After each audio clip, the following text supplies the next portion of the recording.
जय Hind everyone. Agniveer policy में बड़ी चेंजमेंट हुई है, उसी से रिलेटेड आज की इस वीडियो में मैं पूरी बात करने वाला हूं। क्या ये पॉलिसी थी, किस प्रकार से इसमें चेंजमेंट हुई है, क्या इसमें युवाओं को फायदा होगा या नहीं, पूरी विस्तृत आज की इस वीडियो में मैं बात करने वाला हूं। क्योंकि बहुत बड़ा शोर हुआ है कि इंडियन आर्मी के पॉलिसी में चेंजमेंट हुई है, तो क्या इससे आपको फायदा होगा भी या नहीं, तो पूरी इसी पे मैं बात करने वाला हूं। इन फ्यूचर अगर इंडियन आर्मी की आप तैयारी करने वाले हैं या आप रैली भर्ती देखे हैं या ट्रेनिंग पे जाने वाले हैं, उनको लेकर ये वीडियो काफी इंपॉर्टेंट होने वाली है। तो चलिए देर न करते हुए वीडियो को स्टार्ट करते हैं। जैसे कि ये पॉलिसी उन अभ्यर्थियों के लिए है जो चेंजमेंट हुई है, जो यहाँ पे इंडियन आर्मी में सिलेक्ट हो गए हैं 4 साल के लिए अग्निवीर के तहत। और जब वो परमानेंट होंगे, उनके क्राइटेरिया को यहाँ पे पूरी तरह से परमानेंट के लेकर यहाँ पे 25% तो परमानेंट होंगे, तो उनकी यहाँ पे एनालिसिस किया जाएगा 4 साल में। उसी की क्राइटेरिया में यहाँ पे चेंजमेंट हुई है। ऐसा नहीं कि आपकी जो इंडियन आर्मी अग्निवीर के तहत रैली भर्ती करा रही है उसकी किसी भी प्रकार की पॉलिसी में चेंजमेंट हुई है। यानी कि ना तो एज में बढ़ोतरी हुई है, नहीं तो यहाँ पे अस्थाई को लेकर अपडेट निकल के आई है। ये जो अपडेट यहाँ पे निकल कर आई है, एजी ब्रांच द्वारा 31 अक्टूबर को ही रिलीज की गई थी कि अगर आप यहाँ पे इंडियन आर्मी में अग्निवीर के तहत यहाँ पे सिलेक्ट हुए हैं, अब आपको यहाँ पे जब 25 4 साल के बाद जैसे ही 25 यहाँ पे अस्थाई बनेंगे, उसकी क्राइटेरिया में चेंजमेंट हुई है। जैसे कि यहाँ पे मैं बात कर लूँ, जो आपको यहाँ पे पहली बैच तो यहाँ पे यूनिट में चली गई है, सभी ट्रेनिंग पूरा करके 1 साल की ट्रेनिंग पूरा कर ली है और उनकी यहाँ पे एनालिसिस भी कर लिया गया है। फिर भी पॉलिसी में चेंजमेंट क्यों की गई है, इसको लेकर भी मैं लास्ट में बात कर लूंगा। ऐसे अभी मैं बात कर लेता हूँ कि जो अभी भी 3 साल का मोहलत बचा हुआ है उन अभ्यर्थियों के लिए जो ट्रेनिंग पूरा करने के बाद यहाँ पे यूनिट में चल गए हैं अपनी ड्यूटी देने के लिए। जैसे कि पिछली कुछ महीने पहले आपको देखे थे 3 अग्निवीर शहीद भी हुए हैं, वो सभी अपनी ड्यूटी कर रहे हैं। उनको लेकर ही अपडेट आई है कि इनकी यहाँ पे जो परफॉर्मेंस है उनको अनुसार यहाँ पे नंबर मार्क्स किया जाएगा। उसके बाद अस्थाई जब होंगे, जब इनकी यहाँ पे अस्थाई की प्रक्रिया होगी, उसमें इन्हें सहूलियत मिलेगी। तो एज जो 3 साल की होने वाली है, जैसे कि 1 साल तो ट्रेनिंग की उनकी पूरी तरह से एनालिसिस कर लिया गया है, मार्क्स उनकी बन गई है, लेकिन अभी भी उनके पास 3 साल बचा हुआ है। तो उसमें आपका जो यहाँ पे परफॉर्मेंस देखा जाएगा, ये आपका हो गया बीपीईटी हो गया, पीपीटी हो गया, फायरिंग हो गए और ड्रिल। ये सारे जो यहाँ पे ट्रेनिंग के यहाँ पे जो उनकी ड्यूटी के दौरान सारे प्रक्रियाएं हैं, इसमें उनकी परफॉर्मेंस देखी जाएगी।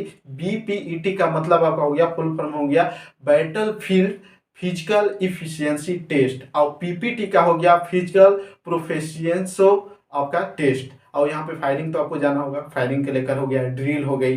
ये सारे की जो आपका यहाँ पे परफॉर्मेंस रहेगी, उसमें आपको यहाँ पे बेनिफिट देखने को मिलेगी।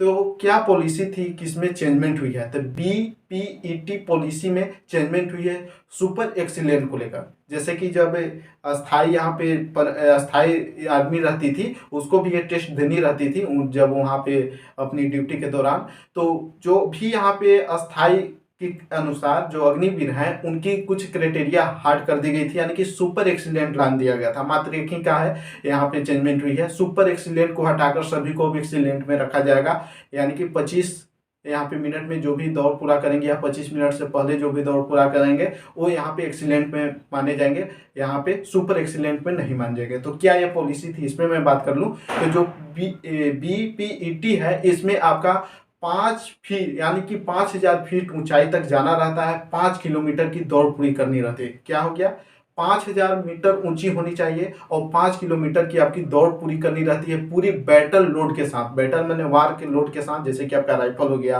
आपका बम बारूद हो गया, इस सारे के साथ आपको इतनी ऊंचाई वाली इतनी किलोमीटर की दूरी तय करनी रहती है, दौड़ पूरी करनी रहती है। जैसे कि जो 25 मिनट में पूरा करते हैं उन्हें एक्सीलेंट में लिया जाता था, और जो यहाँ पे 26 मिनट 30 सेकेंड में पूरा करते थे उन्हें गुड लिया जाता था, और जो 28 मिनट में पूरा करते थे उन्हें सिर्फ पास कर दिया जाता था। और इसी से कंसेप्ट को निकलकर कुछ हार्ड कर दिया गया था अग्निवीर वालों को, कि यहाँ पे जब वो अस्थाई होंगे उनकी नंबर यहाँ पे जुड़ेगी सुपर एक्सीलेंट।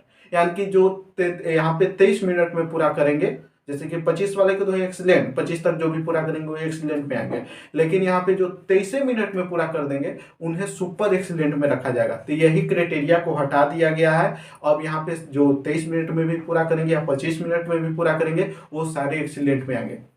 इससे उन अभ्यर्थियों को कोई भी फायदा नहीं होने वाली है जो यहाँ पे रैली भर्ती देखने वाले हैं, अग्निवीर के तहत यहाँ पे सेना में जाने वाले हैं, उनको लेकर कोई फायदा नहीं होने वाली है। सिर्फ उन अभ्यर्थियों के लिए जो सिलेक्ट हो गए हैं, ट्रेनिंग पे है या इन फ्यूचर जो भी इंडियन आर्मी का हिस्सा बनेंगे, मात्र उन अभ्यर्थियों के लिए है। तो एक छोटी सी यहाँ पे चेंजमेंट हुई है, इसको लेकर बड़ी बवाल आपके साथ किया जा रहा है कि बड़ी चेंजमेंट हुई है। तो ऐसा कुछ नहीं है। आपको लेकर यहाँ पे चेंजमेंट होनी चाहिए कि आपको एज में छूट मिलनी चाहिए, यानी कि 25%, जब ये 25 है उसको 50% करना चाहिए। जो 21 साल है इसको बढ़ाकर 23 साल करनी चाहिए, यानी कि पुरानी एज यहाँ पे लागू करनी चाहिए। ये होगी तो बड़ी यहाँ पे बदलाव देखने को मिलेगी।